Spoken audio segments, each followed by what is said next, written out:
'Twas the first night home for the holidays, and all through your town, not one thumb was quiet, a lot of swiping going down.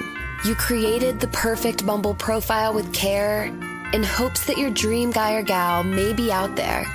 When what to your wandering eyes should appear but a ton of faces you haven't seen in years. There's a rando from high school, your ex from 8th grade, a kid you used to babysit, and your literal Uncle Dave. As cringe as this feels, the only thing worse would be if one of them stumbled upon your profile first. But there's no need to panic or erase your face from the app. You can go incognito with one simple tap. Disappear from the others till you say they're a match, and have more fun finding your next hometown catch. With peace of mind and your profile hidden from sight, happy holidating to all, and to all a good night. Happy holidating with incognito mode from Bumble. Download today. Apple Gift Card is a practical gift that unlocks a world of entertainment and fun. You can send it via email or give a physical card to your loved ones. Your friends and family can spend it on their favorite Apple services, including Apple subscriptions. Apple Gift Card can be used to buy all things Apple. Products, accessories, apps, games, movies, TV shows, iCloud Plus, and more. Visit apple.com for details and to send Apple gift cards to your friends and family this holiday season. This is Optimal Living Daily, episode 3014, The Key to Happiness. Accept yourself and stop seeking approval, by Steph Dittrich with tinybuddha.com. And I'm Justin Malik. I read to you every day with permission from the authors or websites. And now we're going to get right to it as we optimize your life. The Key to Happiness. Accept yourself and stop seeking approval, by Steph Dittrich with tinybuddha.com. Quote, acceptance is not submission. It is acknowledgement of the facts of a situation, then deciding what you're going to do about it. Kathleen Casey Thiessen. I think many of us get caught in a vicious cycle of thinking that leads us to believe we can only be happy if we gain acceptance from others. We think to ourselves, the only way I can ever love myself is if others do. This leads us down a path of self-deprecation and hopelessness. We end up making decisions purely for the sake of gaining approval and acceptance, when really we should make decisions that reflect our authentic self and life goals and aspirations. This was me just one short year ago. I was in school full time and I was working so hard that I was pushing myself to the brink of destruction. I'm a cancer survivor, and since I got sick at 14, my health has never been quite the same. I pushed and pushed through school because it made others happy. I ignored the important task of taking care of my mind, body, and spirit because I felt that there was no time in my life for any of these things. Acceptance and love from others was paramount in my mind, and love and acceptance from myself took a back seat. However, this sort of thinking is a slippery slope. Eventually, I got the wake-up call I needed. When I was 17, I developed a chronic and relentless case of insomnia and was prescribed Xanax. I was severely physically dependent on this medication until I was 21. It distorted the way I perceived the world in ways I'm only just now beginning to understand. When I turned 21 in September, I finally could see the forest for the trees and saw that my life was falling apart. I sought treatment for my substance abuse issues, and suddenly I began to experience moments of clarity that helped me understand what I had been doing wrong for so many years. Ever since my cancer treatments, I've been chronically ill. It's made walking a traditional path in life very difficult. But I never really wanted to walk a traditional path. I only did so because I was caught in the trap of seeking approval from others. I spent many years having a pity party for myself and wondering why I was such a good person who had to endure such a bad thing. I spent thousands of dollars on medical treatments hoping that I could one day be the person I was before I got sick. This led to a deep depression when I was at the crux of much of my substance abuse issues. It wasn't until I went to treatment that I realized that accepting my situation didn't mean I was giving up. It meant I was granting myself the right to have some peace in my life. I finally surrendered to the fact that there were aspects of my life I just couldn't change, and trying would only further the insanity. I finally realized it was time to move on.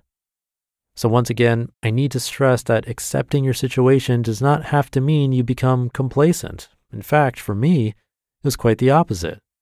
For the first time, I met myself where I was and loved and nurtured myself in a way I never had known how to before.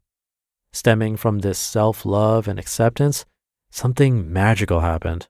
For the first time, I stopped looking at myself as a broken, sick person with no future, and I saw positivity, power, and abundance in my life. I started focusing on what I would like to cultivate in my life and what sort of path I could walk given my circumstances. I started making lists of things that I had wanted to do but had to put off because I believed I would never be well enough. As my confidence grew, I started to envision a positive and wonderful future for myself. I'd always wanted to move to Berkeley ever since I was 16, and so I set out to do that. I'd always wanted to sell on eBay but was too fearful of failure to try it. For the first time, I decided to take a risk, and so I started to do that too. I'd wanted to take a break from school, and so I granted myself permission to do that as well. The end result? I now have a successful eBay store and just moved into a cute little apartment in Berkeley. I took some time off from school to gain clarity and will be returning next semester. However, I will only go at the pace that is reasonable for me, and I'll no longer compare my path to the path of others or do things a certain way purely for approval and acceptance. I'll do what I can while still leaving plenty of time to care for myself in this deep and powerful way that has led me to my current situation. These are the kinds of changes that you can make in just a few short months, and all you need is a little self-love and self-acceptance. So what have I learned this year that perhaps can be helpful to you? Well, first and foremost, I've learned that we should never compare our path to the path of others. Our focus should be on walking the path that is the most reasonable for us while still having time to genuinely love and take care of ourselves. Further, I learned that sometimes the biggest risks in life reap the greatest rewards. Lastly, I've learned that cultivating a deep sense of happiness and well-being from within will ultimately provide us with the strength to manifest what we want in our lives.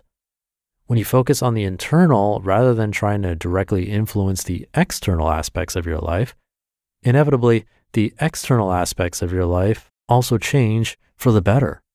It all starts with you. You just listened to the post titled, "The Key to Happiness, Accept Yourself and Stop Seeking Approval" by Steph Dittrich with tinybuddha.com. 'Twas the first night home for the holidays, and all through your town, not one thumb was quiet, a lot of swiping going down. You created the perfect Bumble profile with care in hopes that your dream guy or gal may be out there. When what to your wandering eyes should appear but a ton of faces you haven't seen in years. There's a rando from high school, your ex from 8th grade, a kid you used to babysit, and your literal Uncle Dave. As cringe as this feels, the only thing worse would be if one of them stumbled upon your profile first. But there's no need to panic or erase your face from the app. You can go incognito with one simple tap. Disappear from the others till you say they're a match, and have more fun finding your next hometown catch. With peace of mind and your profile hidden from sight, happy holidating to all, and to all a good night. Happy holidating with incognito mode from Bumble. Download today. Something always comes up when you're running a small business. Take the pain out of payroll benefits and HR and put the joy back in running your business with Gusto. Gusto's payroll and HR services can make it a little easier. Gusto is designed for you, the small business owner. They take the pain out of running a business. Automatically calculating paychecks, filing payroll taxes, setting up open enrollment, Gusto does it all. And want more? Time tracking, health insurance, 401k, onboarding, commuter benefits, offer letters, access to HR experts. You get the idea. With Gusto, you can focus on the joy of running your business. It's super easy to set up and get started. And if you're moving from another provider, Gusto can transfer all your data for you. It's no surprise 94% of customers are likely to recommend Gusto. 94. Here's the best part. Because you're a listener, you get 3 months totally free. All you have to do is go to gusto.com/old. Again, that's gusto.com/OLD. I'm telling you, you're going to love Gusto. Get started today. Thank you to Steph.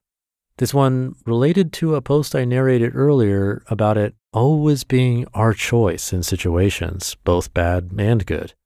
If we're having a terrible day, at least in terms of external circumstances, like maybe there was way more traffic than usual, or someone treated us poorly, or we didn't sleep well, how we choose to react given that hand is truly completely up to us.